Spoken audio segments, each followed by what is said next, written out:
Pizza fries के लिए हम आए हैं MBC हुसैनाबाद और यहाँ पे हम पिज़्ज़ा फ्राइज़ की मेकिंग और टेस्ट करके आपको बताते हैं। अच्छा, आप बनाने जा रहे हैं पिज़्ज़ा फ्राई। ये दिखेगा आपको बिल्कुल छोटा सा, लेकिन इसका मज़ा बनेगा जब बनाएगा। और इसके ऊपर आएगी एक सॉस, ये गार्लिक सॉस हो गया, ठीक है, हॉट सॉस, चिल्ली गार्लिक, ताकि ये जूसी रहे। ये आपकी स्लाइस स्टार्टर एडम से आ गई, हमारा रखेंगे ताकि इसका फ्लेम जो जायका है बिल्कुल डबल हो जाए। चिकन की कोटिंग आएगी हमारी इसके साथ।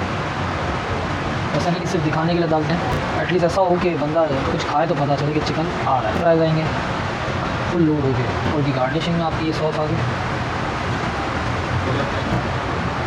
इसके बाद हमारी गार्निशिंग में ओरिगानो आ गया, आपके